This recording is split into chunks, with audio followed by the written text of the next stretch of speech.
नमस्कार विद्यार्थियों, welcome back. Myself Neha, and today we will discuss about the lecture 2 of class 7 chapter 10, that is respiration in organism. In the previous lecture we have discussed about the respiration and its importance. जब हमने discuss किया था कि जो हम oxygen intake करते हैं that helps in the breakdown of the food and this food after breaking down produces energy which is utilised by us. And breathing consist of two processes, one is inhalation and another is exhalation. Inhalation जब हम air अंदर लेते हैं, exhalation जब हम air को बाहर छोड़ते हैं. Now the question arises, how do we breathe? Exactly ये breathing हम कैसे करते हैं, human beings कैसे करते हैं? This is the rough diagram of the human respiratory system. ये हमारी जो nostrils है, ये जो दो हमारे structures दिख रहे हैं, these are termed as the nostrils. और इस nostril से जो होती है वो air अंदर जाती है और nasal cavity, then there is nasal cavity. ये जो nasal passage है, इस passage के थ्रू ट्रैकिया से होती हुई, ट्रैकिया क्या है हमारे पास? It is also known as wind pipe. तो यहाँ देखिए, this is nasal passage, यहाँ से air enter की. This is trachea, that is known as windpipe, nostril, nasal cavity, then trachea, और ये पहुंची हमारे lungs. और हमारे जो lungs है, they are covered with a structure, bony structure, जिसको हम ribs बोलते हैं. अगर आप अपने यहाँ हाथ लगाकर देखेंगे तो you will feel this type of the body structure आपको दोनों तरफ दिखाई देंगे. जब आप यहाँ पर हाथ लगाएंगे आपको बहुत अच्छे से अपने रिब का जो केज है वो दिखाई देगा. और जब हम नीचे अपने एंड पे पहुंचेंगे जहाँ ये दोनों होते हैं, तो दैट इज जहाँ रिब केज हमारा खत्म होता है, उसके जस्ट नीचे जो फ्लोर है, जो लाइनिंग है, that is known as diaphragm. तो यहाँ पर ये जो रेस्पिरेटरी सिस्टम है, इसमें जो मेन पार्ट्स है that is lungs, nasal cavity and trachea. And this lungs are responsible for carrying the oxygen. हमारी बॉडी में जहाँ पर एयर जाती है वो लंग्स है. और हमारा जो ब्रीदिंग का प्रोसेस है उसमें हमारे दो स्ट्रक्चर्स इन्वॉल्व हो रहे हैं. One is diaphragm and another is rib cage. What is diaphragm? This is the diaphragm. ये डायफ्राम क्या है? नॉर्मल भाषा में हम इस डायफ्राम को बोल देते हैं the floor of the chest cavity. Chest क्या है? जहां हमारे लंग्स है. तो इस कैविटी का, इस स्ट्रक्चर का जो बेस है that is diaphragm. And when we breathe in और आउट, या इनहेल करते हैं या एक्सहेल करते हैं, तो उस प्रोसेस में दो चीजें इन्वॉल्व है. One is diaphragm and another is rib cage. Now see, inhalation में क्या होता है एंड एक्सहेलेशन में क्या होता है.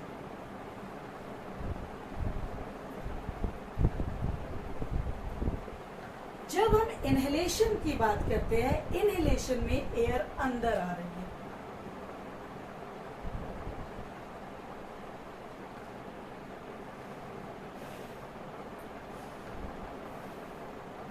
जब हम सांस आप अंदर लेकर देखिए,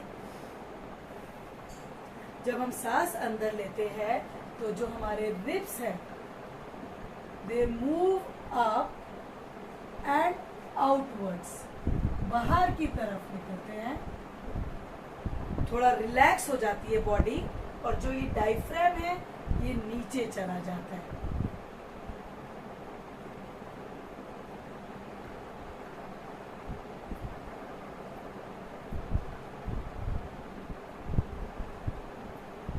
भी डायफ्राम नीचे जाता है तो जो एयर है उसको स्पेस ज्यादा मिल जाता है एंड इट मूव्स इनसाइड। इस मूवमेंट से क्या हुआ, दिस मूवमेंट इंक्रीजेस स्पेस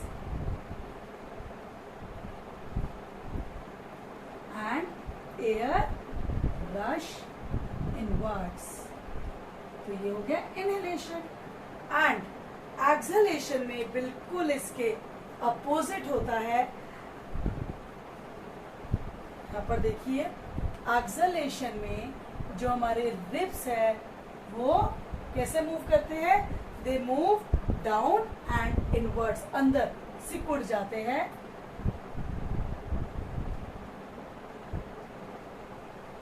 जो डायफ्राम है वो ऊपर की तरफ आ जाता है, जिसकी वजह से हमारा जो स्पेस होता है वो क्या हो जाता है, it gets decreases and air rush outwards. ठीक है, तो हमारे पास ये इनहेलेशन और एक्सहेलेशन में रिब्स और डायफ्राम का मूवमेंट हुआ है। यहाँ पर आपकी बुक में एक्टिविटी 10.4 और एक्टिविटी 10.5 डिस्कस की हुई है for this inhalation and exhalation.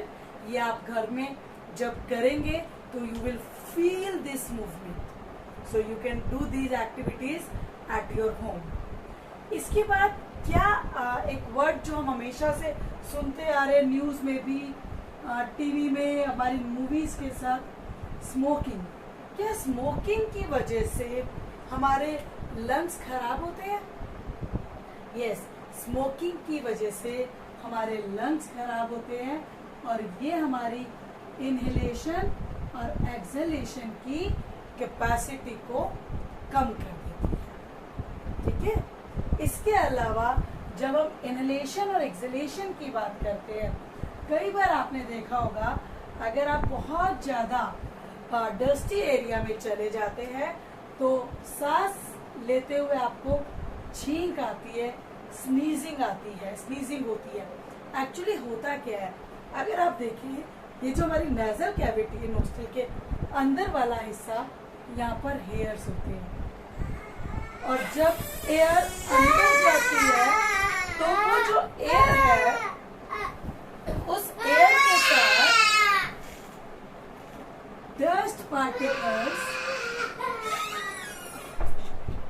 अंदर जाते हैं, बट ये जो एयर है ये इस डस्ट पार्टिकल को ट्रैप कर लेती है और फिर जब ये ट्रैप हो जाते हैं तो उस डस्ट पार्टिकल को बाहर निकालने के लिए हम स्नीजिंग करते हैं। और ये दोनों प्रोसेसेस आपको एक्टिविटी की हेल्प से समझाने के लिए आपको मैं डिस्क्रिप्शन बॉक्स में 2 YouTube लिंक्स भेजूंगी, जहां पर एक YouTube लिंक होगा to understand the mechanism of breathing. You can go to the description box for this. वहां पर बहुत अच्छी एक एक्टिविटी है, बहुत सिंपल एक्टिविटी, जिससे हम लोग ये समझ सकते हैं कि ये हमारे लंग्स बलून की हेल्प से कैसे काम करते हैं। एंड नेक्स्ट जो हमारा टॉपिक है दैट इज, जब हम एक्सहेलेशन करते हैं उस टाइम हम कौन सी गैस रिलीज करते हैं। हम हमेशा से पढ़ते हैं कि जब हम एक्सहेल करते हैं तो कार्बन डाइऑक्साइड बाहर निकलती है। और इस चीज को अंडरस्टैंड करने के लिए हम वो एक रिएक्शन पढ़ेंगे जो हमने केमिकल रिएक्शंस वाले चैप्टर में पढ़ी थी, कि अगर हमारे पास वाटर है और उस वाटर को हम लाइम वाटर कार्बन डाइऑक्साइड को अगर लाइम वाटर में पास कराते हैं, दिस इज लाइम वाटर, तो ये जो लाइम वाटर होता है इट टर्न्स मिल्की। यहाँ पर जो कंपाउंड बनता है वो है CaCO3 और ये हो जाता है मिल्की। इसकी वजह से लाइम वाटर का कलर आ जाता है मिल्की। और ये एक्टिविटी शो करती है कि हमारे पास जो एक्सेल होती है गैस जो हम छोड़ते हैं उसमें कार्बन डाइऑक्साइड ज्यादा होता है। नाउ अ क्वेश्चन, क्या जो एयर है वो एक मिक्सचर है गैसेस का? जब वो मिक्सचर है तो क्या उसमें से हम बिल्कुल सेपरेट करके ऑक्सीजन लेते हैं और कार्बन डाइऑक्साइड छोड़ते हैं? ये देखिए, ये हमारे लंग्स ऐसे, हमारे यहाँ एयर अंदर आई और एयर ही बाहर गई। तो इस एयर में बहुत सारी चीजें हैं, कार्बन डाइऑक्साइड भी है, ऑक्सीजन भी है, नाइट्रोजन सबसे ज्यादा है, हम ये पढ़ते हैं। पर तो क्या सिर्फ यही अंदर जाती है जो हमें चाहिए? हम हमेशा कहते हैं कि ऑक्सीजन हम लेते हैं और CO2 छोड़ते हैं, तो क्या इसमें से सिर्फ हम ऑक्सीजन अंदर लेते हैं? नहीं, हम इसमें से सिर्फ ऑक्सीजन अंदर नहीं लेते, सिर्फ कार्बन डाइऑक्साइड छोड़ते नहीं है। एग्जैक्टली होता क्या है, जो हम गैस अंदर लेते हैं, जो एयर अंदर जाती है, उस एयर में ऑक्सीजन की क्वांटिटी 21% होती है और कार्बन डाइऑक्साइड की क्वांटिटी 0.04% होती है। Means oxygen is in larger amount. और जब हम उस हवा को छोड़ते हैं तो उस टाइम भी ऑक्सीजन कंपैरेटिवली ज्यादा होता है, 16.4% होता है, कार्बन डाइऑक्साइड 4.4% है। पर यहाँ देखिए, जब हमने छोड़ा तो जब हमने ली उस टाइम 0.04 था सिर्फ, पर जब हमने छोड़ी तो उसमें 4.4% था। यानी कि जो इंक्रीज हुआ अमाउंट का कार्बन डाइऑक्साइड का रिलीज एयर में वो बहुत ज्यादा है। इसलिए हम परसेंटेज टर्म्स में अगर बात करते हैं तो जब हम एयर अंदर लेते हैं तो उसमें ऑक्सीजन रिच एयर होती है, और जब हम कार्बन डाइऑक्साइड बाहर छोड़ने की बात करते हैं, इसका मतलब है that air is rich in carbon dioxide. So for to understand this activity कि हमारी बॉडी कार्बन डाइऑक्साइड ही छोड़ती है, I will again share a YouTube link जहां पर आप ये देखेंगे कि जब हम कार्बन डाइऑक्साइड एक्सेल करते हैं, जब ब्रीथ आउट कर रहे हैं, तो क्या लाइम वाटर मिल्की में कन्वर्ट होता है या नहीं। तो इन दोनों के आपको यूट्यूब लिंक्स डिस्क्रिप्शन बॉक्स में मिल जाएंगे। ये है सारी बात जो हमारे ह्यूमंस के अंदर होती है या उन ऑर्गेनिजम्स के अंदर होती है जो लंग्स के थ्रू ब्रीदिंग करते हैं।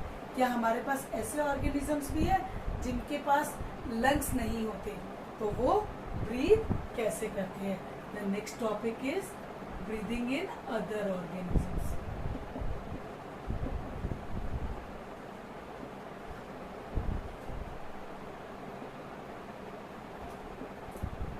जब हम बात करते हैं ब्रीदिंग इन अदर ऑर्गेनिजम्स में, तो सबसे पहला हमारा ऑर्गेनिज्म जो हमें डिस्कस करना है वो है कॉकरोच। कॉकरोच के अंदर स्मॉल ओपनिंग्स होती है on the sides of its body. ये अगर इसकी बॉडी है, इस तरह से इसकी बॉडी में नेटवर्क बना हुआ होता है, और यहाँ पर साइड्स में स्मॉल ओपनिंग्स होती है। उन स्मॉल ओपनिंग्स को बोलते हैं स्पारिकल्स।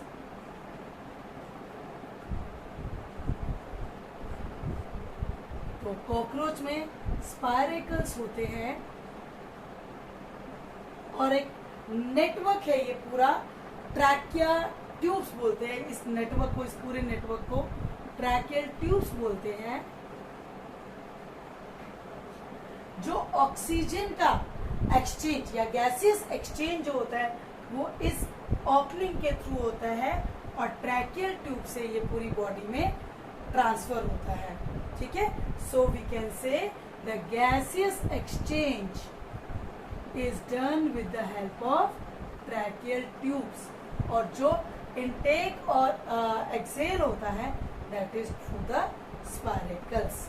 This is in all insects, ये सभी इंसेक्ट्स में स्मॉल ओपनिंग्स के थ्रू ब्रीदिंग होती है। सेकेंड ऑर्गेनिज्म जो हमने डिस्कस करना है दैट इज अर्थवॉर्म। आप लोगों ने अर्थवॉर्म देखा होगा, बारिश के दिनों में बाहर निकलता है और जो उसकी बॉडी होती है वो बहुत मॉइस्ट होती है, गीली होती है, ठीक है, स्लाइमी इन टच होती है, एक्चुअली मॉइस्ट। और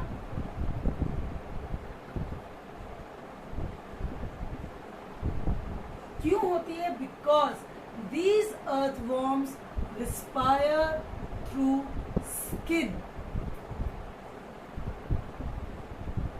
ये अगर हम बात करें कि ये अर्थवॉर्म का स्ट्रक्चर है, उसमें इस तरह के सेगमेंट्स आप लोगों ने देखे होंगे, तो यहाँ पर डायरेक्ट एक्सचेंज होता है गैसेस का, मीन्स यहीं से ऑक्सीजन अंदर जाती है और कार्बन डाइऑक्साइड बाहर निकलती है। तो ये हमारे पास कह सकते हैं earthworm respire through skin. The next organism fish, ये भी हम लोगों ने पढ़ा हुआ है लोअर क्लासेस में। Fish respire through gills. जो फिशेस है वो गिल्स के थ्रू रिस्पायर करती है, और वो जो गिल्स है दे ऑल सप्लाइड विद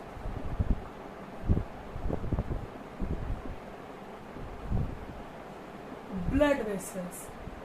तो यहाँ पर ब्लड वेसल्स होती है, ब्लड में डायरेक्ट एक्सचेंज ऑफ गैसेस यहीं से हो जाता है। इसके बाद आते हैं प्लांट्स। क्या प्लांट्स को भी रेस्पिरेशन के लिए ऑक्सीजन चाहिए? यस, प्लांट्स भी रेस्पिरेशन करते हैं। दिन में वो फोटोसिंथेसिस करते हैं, और रेस्पिरेशन के लिए जो उनको ऑक्सीजन चाहिए होती है, वो पढ़ा है हमें कि जो फोटोसिंथेसिस होता है, जब ऑक्सीजन प्लांट्स छोड़ते हैं वो सिर्फ डे में छोड़ते हैं, और रात में वो कार्बन डाइऑक्साइड ही छोड़ते हैं ह्यूमंस की तरह। तो यहाँ पर भी रेस्पिरेशन होता है, and this exchange of gases takes place through stomata. ये हमने पढ़ा है, ये हमारे गार्ड सेल्स होते हैं, ये स्टोमेटल ओपनिंग है, and this stomatal opening is responsible for the exchange of gases। तो ये तो हो गया प्लांट्स की लीफ में या प्लांट्स के शूट वाले सिस्टम में। पर जो आपका प्लांट है उसकी तो रूट्स भी है, और जो रूट्स के सेल्स है, जो रूट्स है, क्या इसको भी गैस चाहिए, ऑक्सीजन चाहिए सांस लेने के लिए या नहीं चाहिए? यस, जो हमारे प्लांट्स की रूट्स होती हैं they also need oxygen for the breathing, and they will take. जो रूट्स होती है ये कहाँ से ऑक्सीजन लेती है? ये ऑक्सीजन लेती है the air which is present between the soil particles. क्या हमने ऐसा पढ़ा है कि सॉइल पार्टिकल्स के बीच में एयर प्रेजेंट होती है? हमने 3 तरह की सॉइल पढ़ी थी। तीनों तरह की सॉइल के बीच में जब हमने पढ़ा तो जो लोमी सॉइल होती है और जो सैंडी सॉइल होती है उसके अंदर एयर ज्यादा प्रेजेंट होती है, और जो क्लेई सॉइल होती है उसके अंदर एयर कम प्रेजेंट होती है। बट अगर पानी बहुत ज्यादा हम डाल देते हैं तो वो जो पानी है वो उस एयर का स्पेस ले लेता है, जिसकी वजह से आपका प्लांट खराब हो सकता है। आपने सुना होगा कि कई बार कहते हैं excess of water is also harmful for the plants, क्योंकि वो एयर के लिए स्पेस नहीं छोड़ता। इसीलिए जो प्लांट्स की रूट्स होती है उनके पास एयर तब नहीं रहती। So we can say that roots will absorb the air from the soil particles. तो अब यहाँ पर एक क्वेश्चन अराइज करता है, अगर कोई पॉटेड प्लांट है जो गमले में लगा हुआ है और उस पे हम ओवर वाटरिंग कर दे तो क्या होगा? So let's you will search the answer. What will happen to the potted plant when it is overwatered? उसमें अगर पानी बहुत ज्यादा डाल दे तो क्या होगा? इस क्वेश्चन का आंसर आप मुझे कमेंट सेक्शन में दीजिएगा। And this chapter is completed in which we have studied about the breathing, its importance, and how do we breathe and other organisms. Thank you, and you will find the activity links in the description box. Thank you.